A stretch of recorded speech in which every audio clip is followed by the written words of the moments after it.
Nosso Café com Fé de hoje, nós iremos estudar sobre as lições da vida de Diná. Diná era a única filha mulher que Lia tinha tido com Jacó. Ela é pouco citada na Bíblia, mas tem um exemplo que pode nos ensinar. Diná foi atraída pelo mundo e isso causou-lhe muitos transtornos. Hoje é sexta-feira, dia 6 de janeiro de 2023. Seja muito bem-vinda. Bom dia, bom dia, bom dia, preciosa. O dia tá clareando aqui, bem preguiçoso, choveu à noite. E eu gostaria de falar um pouquinho com vocês hoje sobre essa mulher que é pouco citada na Bíblia, mas que tem algo para nos ensinar através da sua história, né? Diná era a única filha mulher ao qual Lia tinha dado à luz, né? E aí, Diná decidiu, né, que ia deixar a sua casa. Ela tinha curiosidade de conhecer outros lugares e o mundo.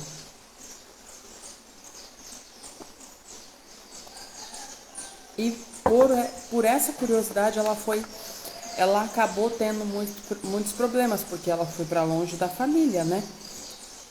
Ela era a única mulher de uma família de 11 irmãos, né?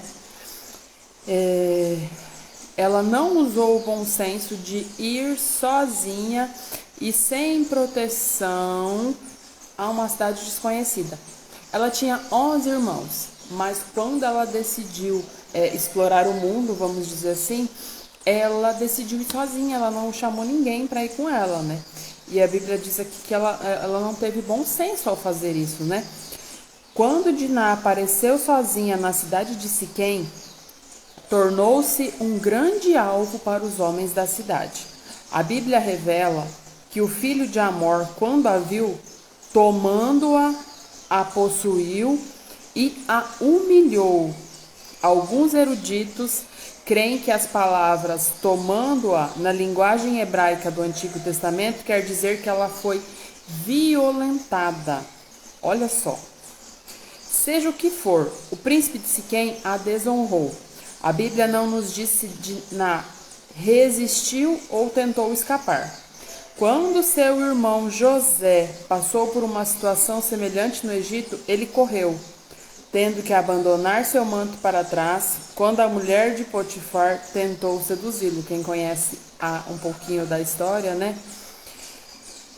Gênesis descreve como a família de Diná reagiu quando soube o que acontecera com ela. Então, ela deixou a família para trás, foi para a cidade, porque ela queria conhecer, tinha curiosidade. E até aí tudo bem. Mas ela foi sozinha para uma terra desconhecida, né? Sua alma se apegou a Diná, filha de Jacó, e a amou o jovem, e falou-lhe ao coração. Então disse Siquém a Amor, seu pai: consegue-me esta jovem para esposa. Quando soube Jacó que Diná, sua filha, fora violada por Siquém, estavam os seus filhos no campo com o gado. Calou-se, pois, até que voltassem. E saiu Amor, pai de Siquém, para falar com Jacó. Vindo os filhos de Jacó do campo e ouvindo o que acontecera, indignaram-se e muitos se iraram, pois Siquém praticara um desatino em Israel, violentando a filha de Jacó, o que não se deveria fazer. Disse-lhes Amor: a alma de meu filho Siquém está enamorada fortemente de vossa filha. Peço-vos que lhe a deis por esposa. Apesar de estar muito triste, o pai de Diná queria solucionar as coisas sem causar maiores problemas. Mas os irmãos de Diná se enfureceram. Eles acharam que a irmã deles havia sido tratada como uma prostituta. No meio do relato, a Bíblia acrescenta que o homem que seduziu Diná sentiu-se atraído por ela o suficiente para querê-la como esposa, né? Os irmãos de Diná, porém, fizeram um acordo com os homens daquele país. Eles disseram que Diná não poderia se casar-se com um homem que não era circuncidado.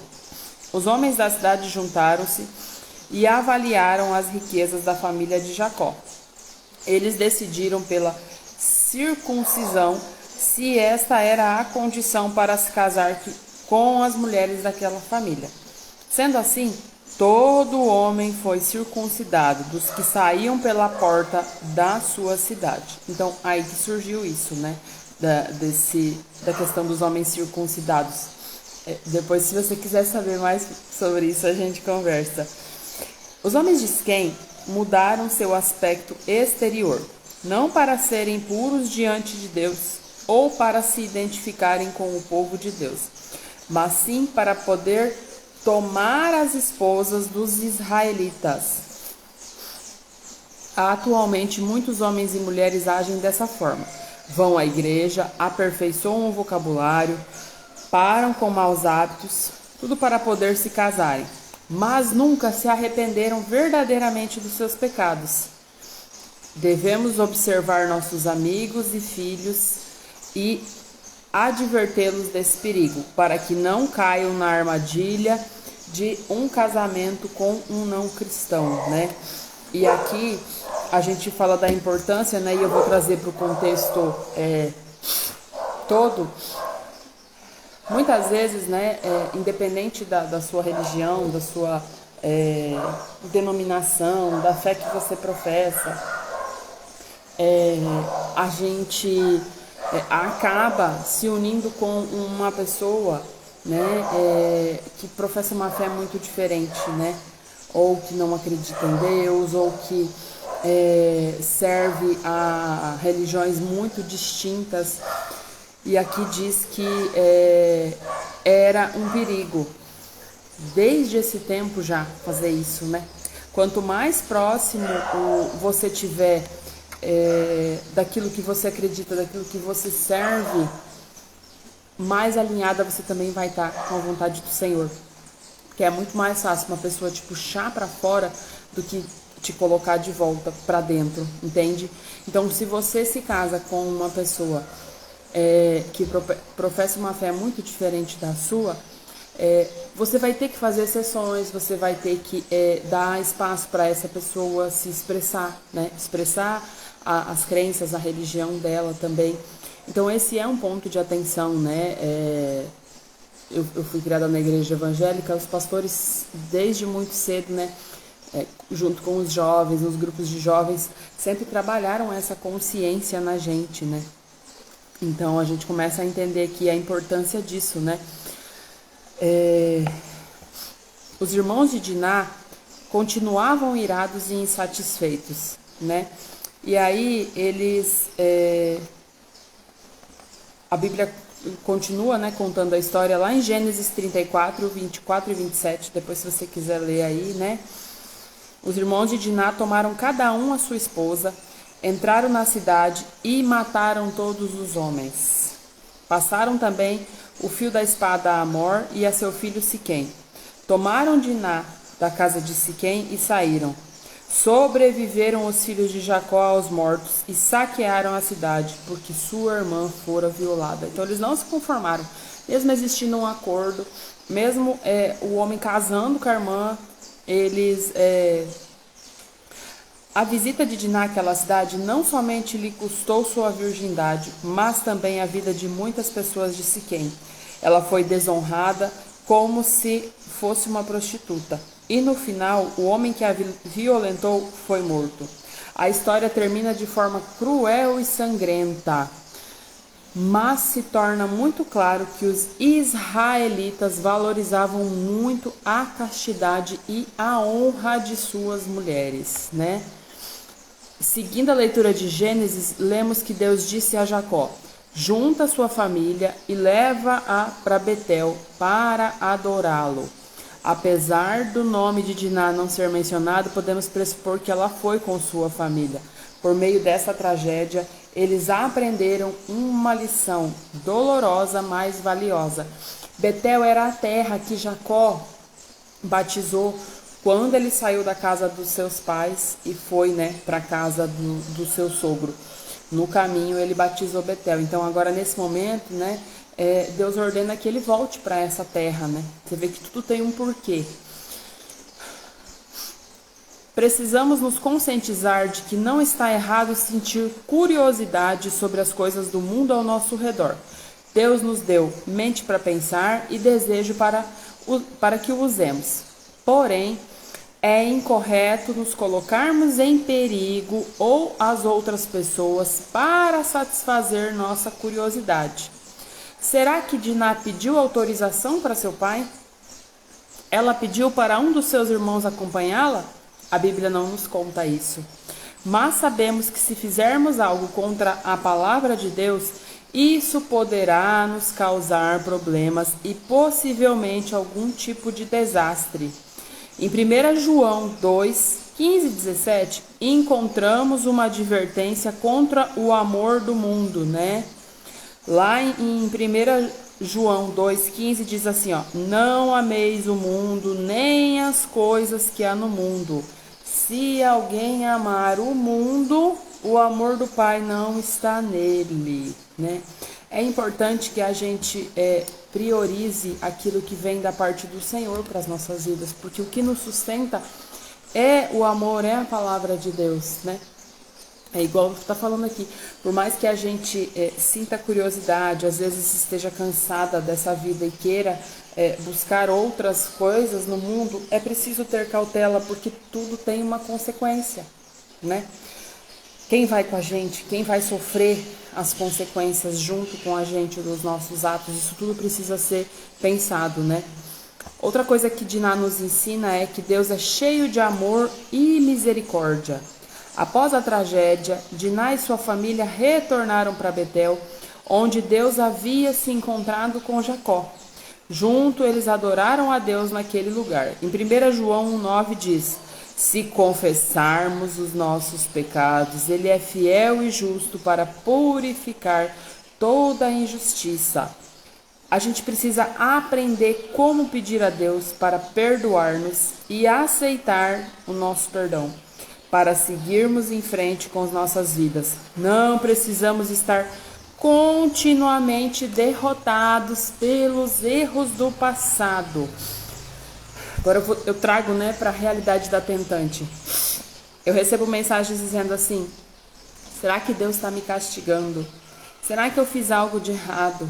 Por que é que eu demorei tanto tempo para decidir ser mãe? Agora está mais difícil.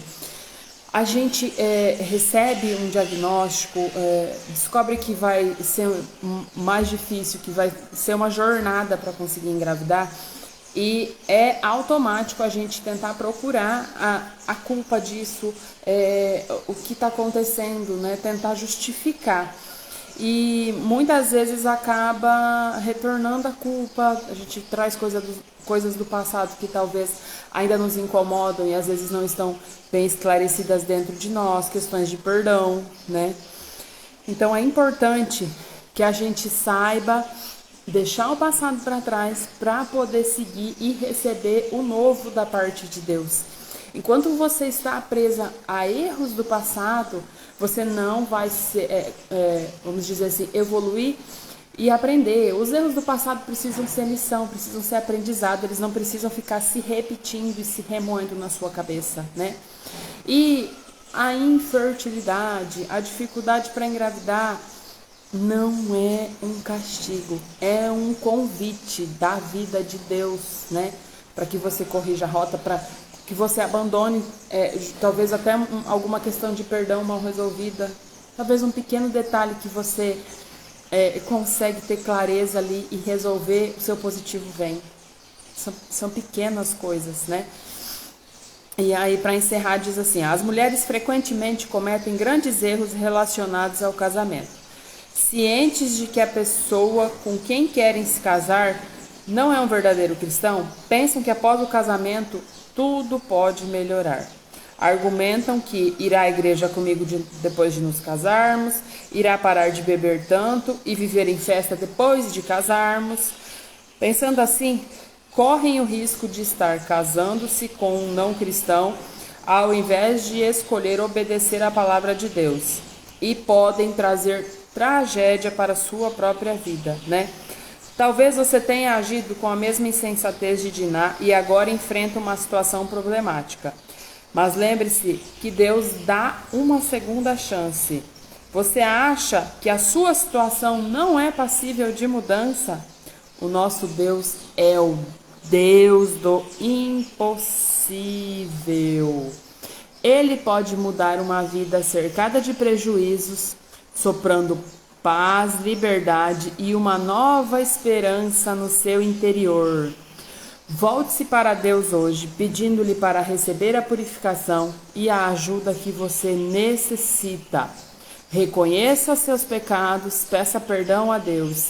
Tendo Deus dado seu único filho para morrer por nossos pecados, não dará Ele literalmente a ajuda que você precisa?